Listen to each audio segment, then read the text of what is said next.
Magandang araw po. Kumusta na po kayo lahat? Ngayon ay Miyerkules, alas 6:10 ng umaga. Magandang araw po. Kumusta po kayong lahat? Saan mang panig kayo ng mundo. Maraming salamat sa patuloy ninyong panonood sa ating munting channel.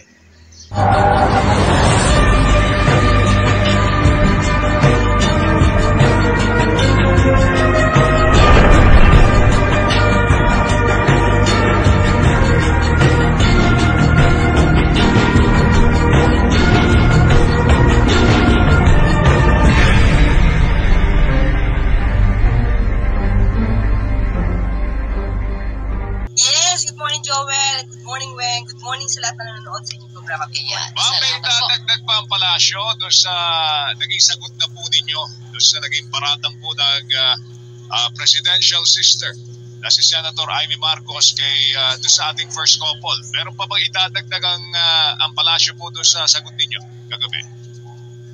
Wala na po, ako na lang magdadagdag. Trabaho ko naman mag-counter ng fake. Sige po, marami mo nagsasabi, baka pwede magkaroon tayo ng updated na drug test result ng ating presidente. Ano ba ang sagot ng palasyo ng Malacanang po niyan? Hindi kailangan utusan ng Pangulo. Alam na natin kung ano bang naging resulta nito. So hindi na ho kailangan ng updated, ma'am? Kitang-kita niyo naman po sa itsura ng Pangulo. Kung paano mag-isip, paano magtrabaho. Natatawa ako kay Ma'am Yuse Claire Castro. Pinagtatanggol na yung ating presidente na hindi raw adik. Disente daw tignan, maayos daw magsalita. Nagtatrabaho daw ng maayos. At ibinalik niya yung tanong sa kanya. Sino daw ba ang nagmumukhang adik? Sino daw ba ang palamura? Hindi naman daw nagmumura. Yung ating presidente. Sapagkat kung babalikan natin yung sa video niyan, tinatanong siya kung ano ang nagiging reaksyon ng Malacanang doon sa pahayag ni Senador Amy Marcos sa rally ng Iglesia ni Cristo noong November 17 na sinabi niya talaga yung kalagayan ng presidente natin tungkol sa kanyang kalusugan at tungkol sa kanyang pagiging adik. Hindi lamang siya, kundi yung kanyang asawa, yung kanyang mga anak at iba pa nilang mga kamag-anak na binunyag ng kanyang kapatid si Ma'am Amy Marcos. Patuloy tayong mag-observe. Panoorin natin yung interview kay Ma'am Yuse Claire Castro. Paano magkomando? Sino po ba yung nag-aasal adik ngayon? Sino po? Sino ba sa tingin niyo? Hindi naman nagmemelda ng Pangulo. Hindi naman nagmumura yung Pangulo. Hindi naman nagbabanta ng buhay ang Pangulo. Napaka-disente kung tignan. Every time na magsasalita, every time na magbibitaw ng kanya mga sinasabi, disente. So, sino ba ngayon na nag-aasal adik? Pero ma'am, ito ay, sabi nga ng iba, may mabigat ito na dagok sa presidente, considering na sabi nga nila politically, ang tama nito sa Pangulo ay yung tiwala. Baka po mabahira ng duda ang Pangulo at mapakakapekto ito sa pangkalahatang pamumuno po niya. Kung kayong tatanungin, Yusek, paano po ninyong, go ahead ma'am. Yung sinabi ni Senator Amy, mapapahira ng Pangulo at tiwala ng Pangulo, matagal ng issue ang patungkol dito sa di umanong paggamit ng pinagbabawal na gamot. Maisog rally pa to first, maisog rally.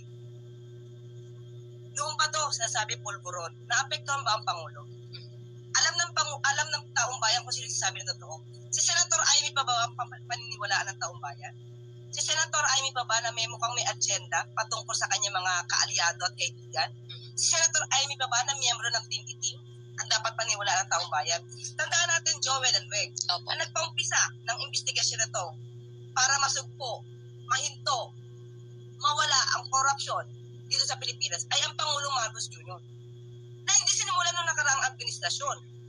So, bakit yung papahintuin itong paninira ni Senator Amy at sino mga kaalyado nila? Ang paninirang ginagawa sa Pangulong Marcos Jr. para mawala sa pwesto, para mawala sa posisyon. Pag nawala ang Pangulo sa posisyon, ano mangyayari sa ginagawang pag-iimbestiga nito? magkakaalyan. O di ba mapapahinto? Pero yung sa tingin po ninyo, ano yung motibo ni Senator Amy Marcos para gawin ito sa sarili po niyang kapatid? Matanggal sa pwesto. Ano pa ba? Para Iangat ang kanyang katim-itim? Yun lang naman yun eh. sino po ba yung katim-itim niya? Sino ba yung nasa campaign ads nila na tim-itim? Are you referring to the Vice President, ma'am? Kung sino man ang kasama niya sa tim-itim, yun na yun. Okay. Ma'am, kung alam nyo lang po, no? Pero ano naging reaksyon ni Presidente nung nalaman na ginawa ito ng kanyang sariling kapatid? Ang paninira ni Senator Amy, hindi nakagulat-gulat. Pero para magsabi siya ng kasinungalingan ganyan, sa INC Peace Rally pa, yun ang medyo kagulat-gulat. Dahil hindi naman yan yung agenda ng INC sa ating pagkakaalam.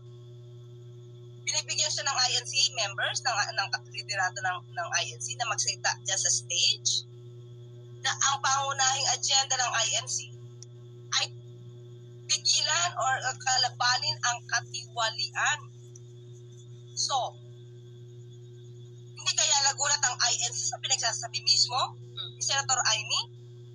Baka pati INC nagulat sila eh. Di ba? Hindi naman, hindi sila naka-align sa kagustuhan ng INC na pigilan ang katiwalian. Ang ginagawa ni Senator Amy, pigilan ang kapatid. Hindi yan ang agenda ng INC sa ating pagkakaalam. Pero sa tingin niyo po, wala talaga alam ang INC dito. Doon sa kanyang sasabihin, bago pa siya, I'm sure meron itong baka naman nagkaroon ng briefing before siya mapagsalita. But sa tingin niyo, ma'am, talagang hindi ito alam ng INC? Hindi ko po masasabi. Tingin ko mas maganda po tanongin niyo yung INC. Yes, ma'am. Kasi may script siyang dala eh. Exactly. So hindi ko po alam kung alam ng INC yung babasahin niyang script. Hindi ko po alam yan. So it's better po ang INC magsabi niya. Okay. Ako, si Senador Amy Marcos na ngayon ang masama. Mayroon daw ibang agenda. Bakit gusto na daw niyang pababain ang kanyang kapatid? Sapagkat mayroon daw gustong ipwesto. Ibig sabihin, si Vice President ang gusto na ipaupo. Sapagkat sa dulo ng video ni Ma'am Amy Marcos, sinabi niya na kung maaari ay bumaba na lang si PBBM, uuwi na lang sila. Kahit mawala yung politiko, ay handa daw sila, handa daw siya. Sakripisyo ang lahat para lang sa kalusugan ng ating presidente. Kung para sa akin lang, talagang magulo magsalita si President Bongbong Marcos. Napapansin niyo sa kanya, sa mga interview sa kanya, minsan hindi niya mabigkas agad yung gusto niyang sabihin, parang tuliro, tapos yung mukha niya talagang iba eh. Ang sabi nga ng mga eksperto ay yun daw ay sintomas, ewan ko lang kung totoo, ng mga ipinagbabawal na gamot. E bakit kung talagang malusog siya, hindi adik, bakit ayaw magpa-hair follicle test?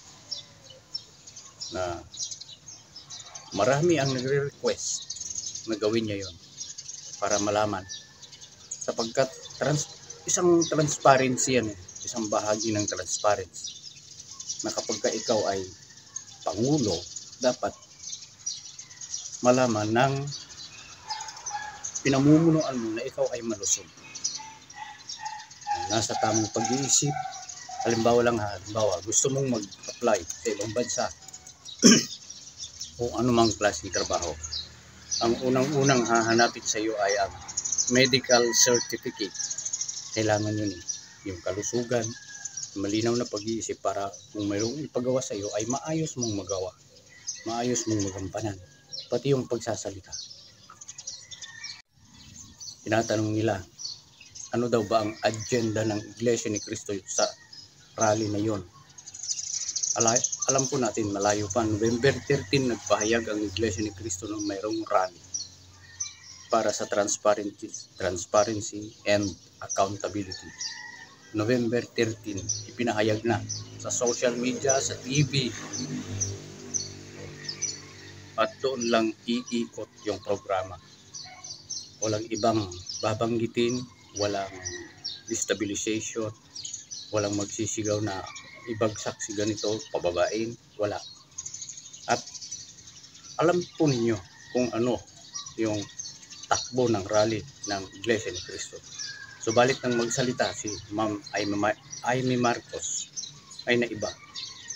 Pero para sa akin ay isang transparency yun.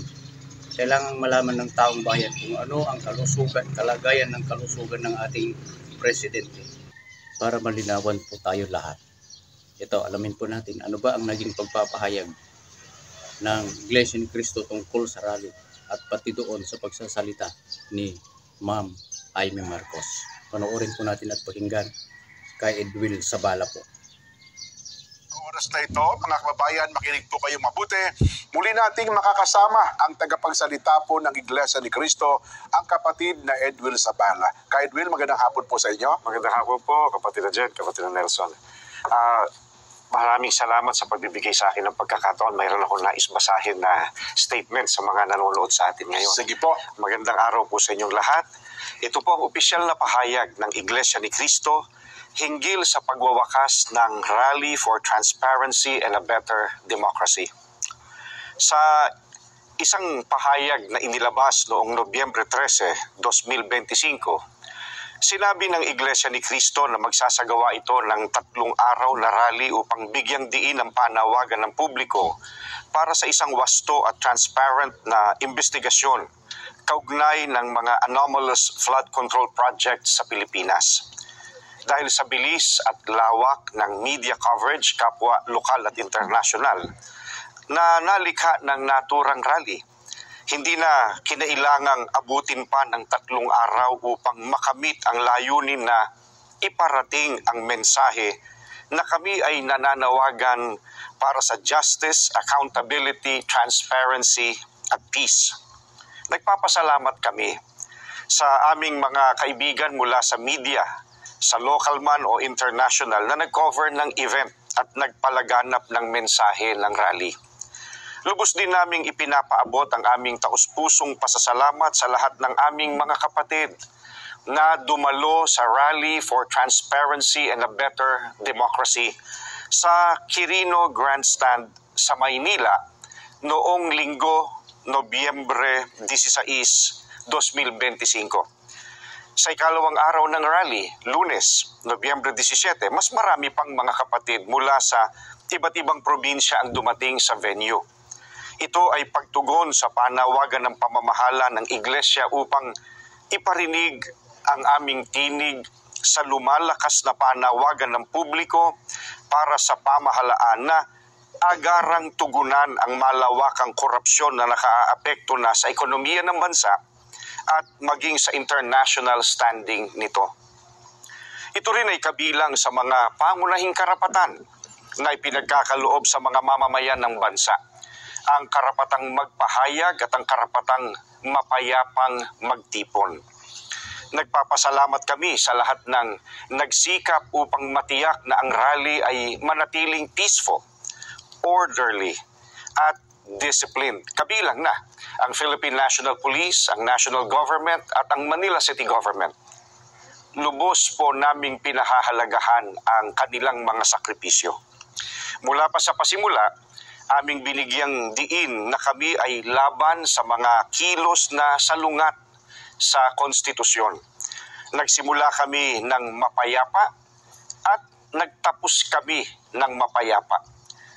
Kaya sa ibabaw ng lahat ng ito, nagpapasalamat kami sa Panginoong Diyos at ibinabalik namin sa Kanya ang lahat ng kapurihan. Maraming salamat po. Kapatid na Edwil, mayroon lang po kaming ilang katanungan. Una po, may mga dumalo po sa rally ng Iglesia ni Cristo at ang iba ay nagsalita pa nga sa harapan at kahit hindi sila kaanib sa iglesia. Ano po ba ang nililiwanag sa lahat ng gustong magsalita, ka Edwin? Maganda pong naitanong niyan, kapatid na Jen. At ang totoo, yung sagot dyan nakapaloob doon sa unang press release na inilabas ng iglesia tungkol sa kilusang ito. At nais ko lang ipaalaala sa mga nanonood sa atin ngayon. Opo, Kaidwin. Noon din pong Nobyembre 13, sinabi na namin na ang mga hindi kaanib sa Iglesia ni Cristo na ang nais sabihin ay kaisa po ng panawagan namin, tatanggapin. Alam ito, tanggap ito ng lahat ng nagpasabing nais nilang sumama at magsalita sa rally dahil napakahalaga po ng ipinananawagan ng mga nagtitipon doon at alam na alam po iyan ng mga naririto po. Yung justice, yung accountability, yung transparency at maging yung pong peace. Ganon din ay upang matiyak po na walang ipananawagang labag sa konstitusyon. Kaya yun ang kasagutan sa tanong na iyon. Ayun. Pero kapatid na Edwin, siguro ito ay isang katanungan na hindi lang kami, iba ang mas maraming nagtatanong at mas gustong malaman nila ang kasagutan. Anong masasabi po ninyo doon sa mga sinabi ni Senator Amy Marcos noong siya na ang nagsalita? Napakaganda pong katanungan. At palagi ko kinakailangan i-address ko po yung kasagutan yan sa mga nanonood sa atin. Opo. Pinag-usapan naman po ni Senadora at ng organizers ng rally na hanggang sa ikalawang araw, yun pa rin naman po ang ipananawagan ng rally. Justice, accountability, transparency, at peace. Labas sa pinag-usapan ang sinabi ni Senadora. Pero noong narinig natin ay pinabayaan natin dahil ang tema po ng kanyang sinasabi ay pakikipag-usap, pagpapayo ng isang nakatatandang kapatid sa kanyang nakababatang kapatid. At bakas po sa sinasabi niya na mahal niya ang kanyang kapatid. At hindi lamang po yun, mahal din po ni Senadora ang kanyang bayan. Kaidwin, well, muli po, sa alang-alang sa lahat ng mga dumalo, doon po sa ating rally, ano po ang mensahe sa kanila, Kaidwin? Salamat po sa pagkakataon. Sa lahat po ng mga kapatid na dumalo, maraming salamat po sa inyong lahat. Marami po ang napagod, pero sa kabila noon ay masigla pa rin po sa pakikilahok. Napatunayan natin na kahit mainitan o maulanan tayo, handa tayong iparinig ang boses natin alang-alang sa mga hindi pinakikinggan at alang-alang po sa mga naaapi. Kaya sa dulo nga po nung statement na binasa ko kanina, nais kong ulitin po, kapatid na Jen, kapatid na Nelson, ang lahat ng kapurihan sa ating pong Panginoong Diyos. Kaidwin, maraming salamat po. Congratulations. Maraming salamat po.